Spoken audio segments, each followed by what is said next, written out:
El choque generacional en el trabajo es ley de vida. Los mayores es que ya no se acuerdan, los jóvenes es que no entienden todavía. Pero en este momento de la historia hay algo más.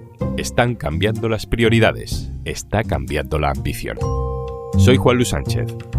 Hoy en Un Tema al Día, jóvenes y trabajo, generación de cristal o ejemplo a seguir.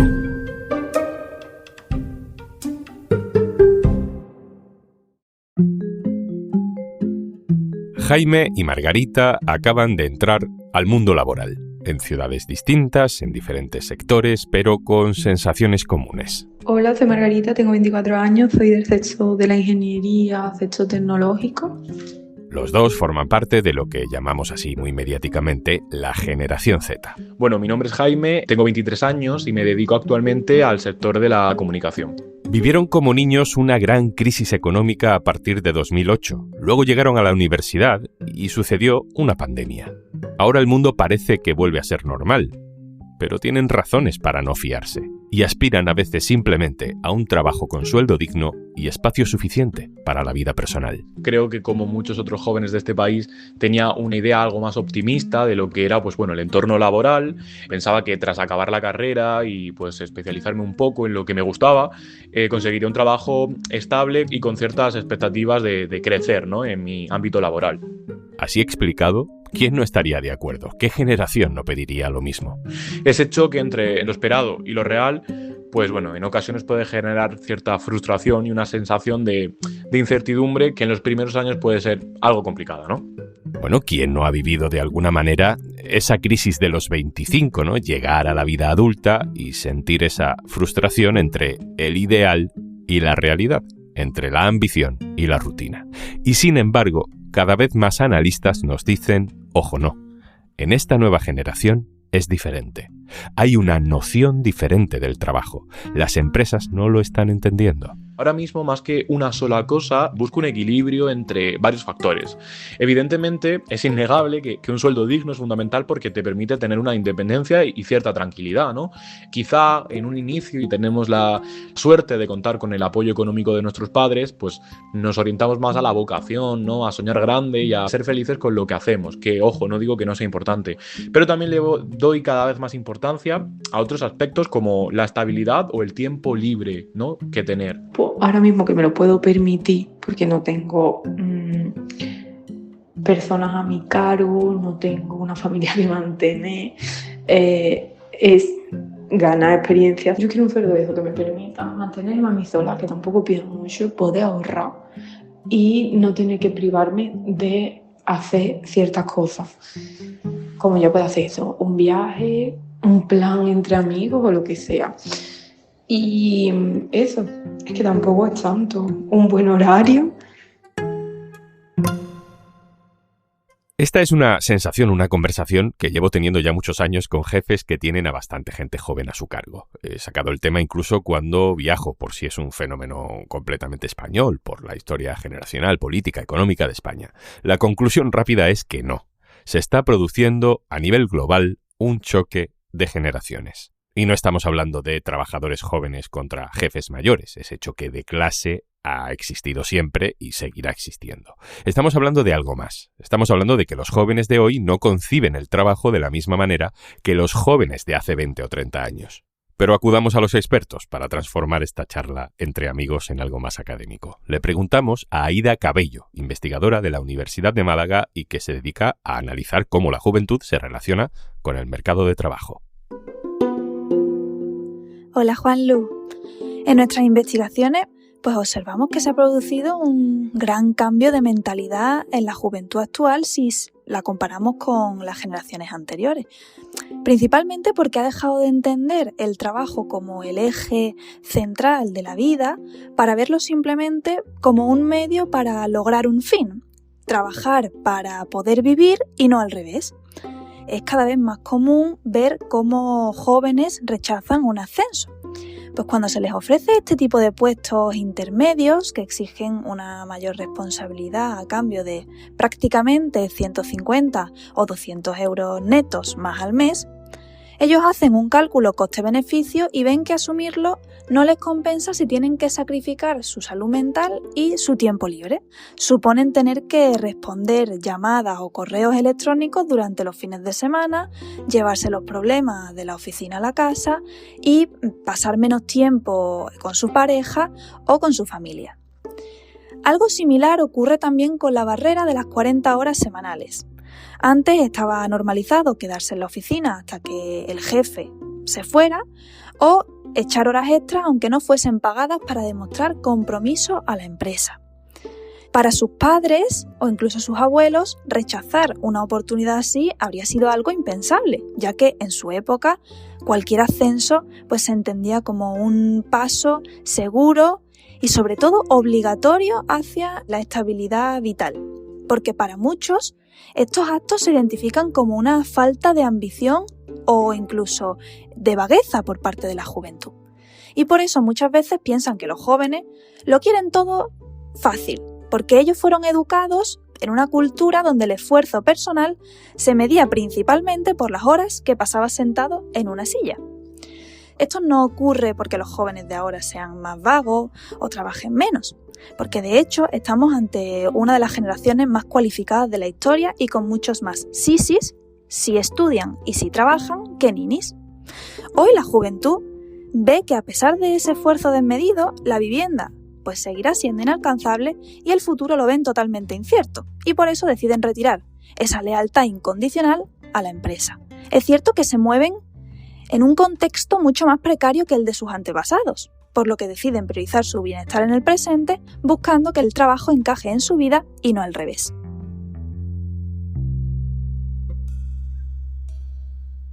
Hablemos de ese contexto laboral, porque España tiene ahora mismo unos muy buenos datos de empleo. Eso es una realidad objetiva. Acabamos de tener el mejor mes de marzo de la historia en creación de empleo. Estamos llegando a los 22 millones de personas trabajando.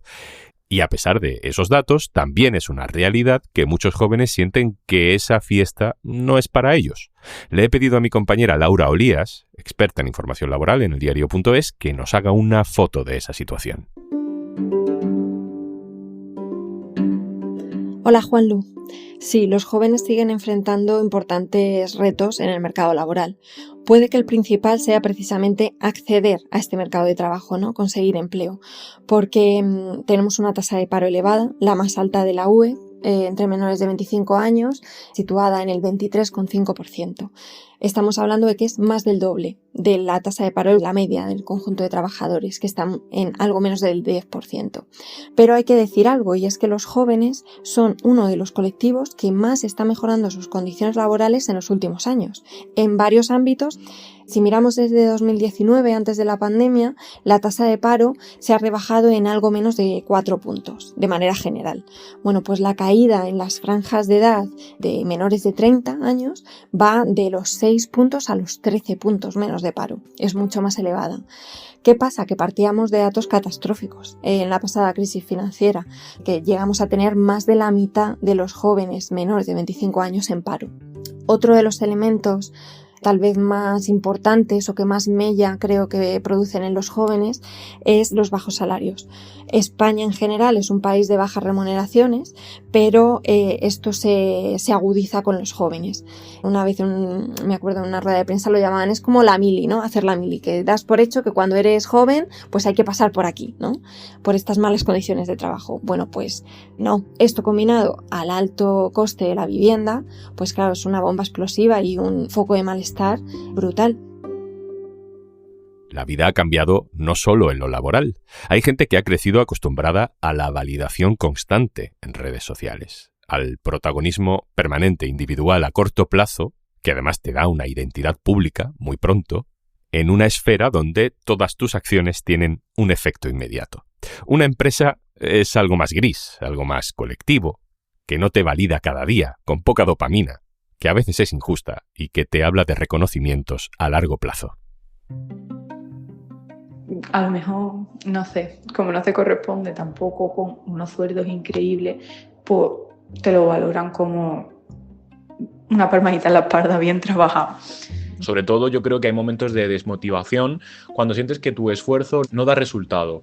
Con esto me refiero a que hay veces que adquieres más responsabilidades quizá de la que tu puesto exigía en un inicio y no consigues mejoras reales ni económicas ni profesionales, ¿no? Sobre todo yo creo que esto es muy palpable y es muy visible cuando uno es becario, pues al final trabajas para una empresa en la que dedicas mucho esfuerzo y quizá a los pocos meses deciden prescindir de tu trabajo, ¿no? Y es algo que es bastante habitual. La generación joven tiene sus fetiches, la de los mayores también. La presencialidad, la reunión por la reunión, la lucha a cuchillo como valor y no como problema, el mito de la meritocracia y el pelotazo. También hay ciertas situaciones en las que he sentido que mi tiempo y mi trabajo no ha tenido tanto sentido, simplemente quizá me tenían para echar horas y para hacer un trabajo que quizá era un poco inservible, ¿no?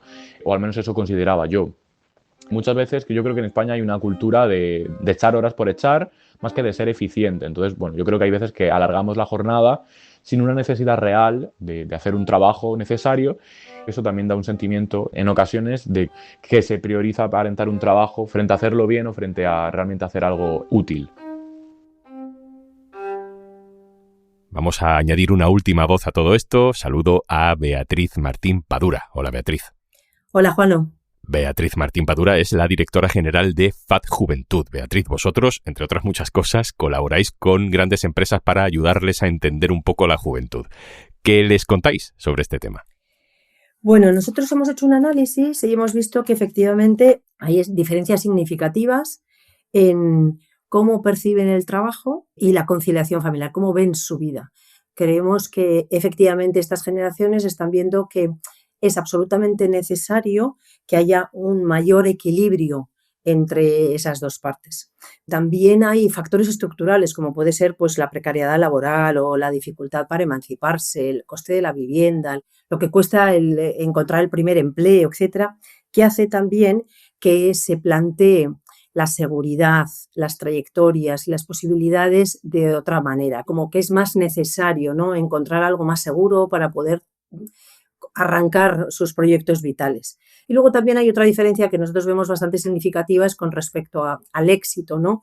Quizás en nuestras generaciones se buscaba pues un ascenso constante, ¿no?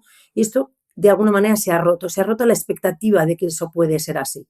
Y entonces, por tanto, el éxito está como más balanceado, como decía, con tener una vida también, o sea, no vivir para trabajar, pero también que la ambición y que la motivación está como más equilibrado. No hay esa búsqueda de un éxito ascendente como en otras generaciones. Hablemos de la ambición, Beatriz. ¿Estamos ante una generación menos comprometida, menos ambiciosa o con un concepto diferente de la ambición? Esto no tiene que ver con la falta de compromiso personal, que muchas veces porque alguien te pregunte dónde va a estar la oficina o qué horario tiene, no es una falta de compromiso individual. Que haya un mayor hedonismo y un mayor cortoplacismo, como ha sido criticado también, sino al revés, como algo más equilibrado, más asentado, más realista en el momento en el que se está viviendo y en absoluto una falta de ambición. A veces pensar que un buen trabajo puede ser un trabajo pues para toda la vida, como pues por ejemplo entrar en funcionariados, etcétera. Bueno, pues se está planteando en estos momentos por la dificultad y la precariedad, no por otra razón. Y la seguridad empieza a ser algo como un valor bastante relevante de estas generaciones, pero es lógico también por la mayor incertidumbre que han tenido que vivir o que están viviendo. Lo hemos dicho antes, lo repetimos de nuevo, no solo hay un choque de generaciones, hay un choque de clases que se ha dado toda la vida, ¿no? La empresa tiende a criticar al trabajador y viceversa. Y quizá un punto de fricción sucede también tras la pandemia, ¿no? Que parecía que venía a estabilizar unos derechos, una flexibilidad laboral y ahora esa promesa se está rompiendo poco a poco. Bueno, yo creo que hay un poco de las dos cosas. Hay cambios generacionales de cómo consideran, por lo vivido, que deben trabajar y cómo deben vivir de alguna manera. Y luego hay una falta de adaptación del mercado. Las empresas todavía no se han adaptado a que las nuevas generaciones vienen con otras normas, bueno, con otras exigencias de alguna forma, tan lícitas como las anteriores, pero diferentes. Entonces creo que es necesario en estos momentos adaptarse a dos generaciones con miradas diferentes y con formas de gestionarse de una manera un poco diferente desde el punto de vista de gestión de talento. Entonces, necesario que las empresas se adapten, sin duda. Me has mencionado ya varias veces lo de las empresas se tienen que adaptar a los jóvenes y no al revés. En términos puramente empresariales, porque además si no, los mejores trabajadores no se van a quedar en las empresas, ¿qué pueden hacer? Yo creo que en primer lugar dejar de estereotipar y entender por qué si hay cambios de paradigma son normales. Nosotros también hemos hecho cambios de paradigma en cómo veíamos el trabajo que las generaciones, o sea, que nuestros padres y madres. Entonces, creo que es absolutamente necesario que las empresas se adapten al tipo de personas que van a atraer o que van a tener, a gestionar en sus organizaciones, sin poner una connotación negativa, porque hay cambios que a todos nos están viniendo bien, como por ejemplo el tener un teletrabajo que conjugue lo presencial.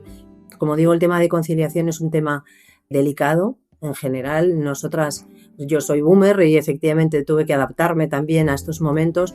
Creo que estamos en una situación diferente de hace 30 años en este sentido, pero existe todavía una enorme desigualdad en los cuidados y todavía las mujeres jóvenes tienen un peso absolutamente fundamental. Y los hombres jóvenes también quieren, posiblemente, o deberían querer tener un hueco en todo esto. No todo puede ser productividad y además la productividad muchas veces viene porque la gente esté mejor en el entorno profesional y en el entorno laboral. Beatriz Martín Padura, FAD Juventud, gracias. Muchas gracias a ti, Juan.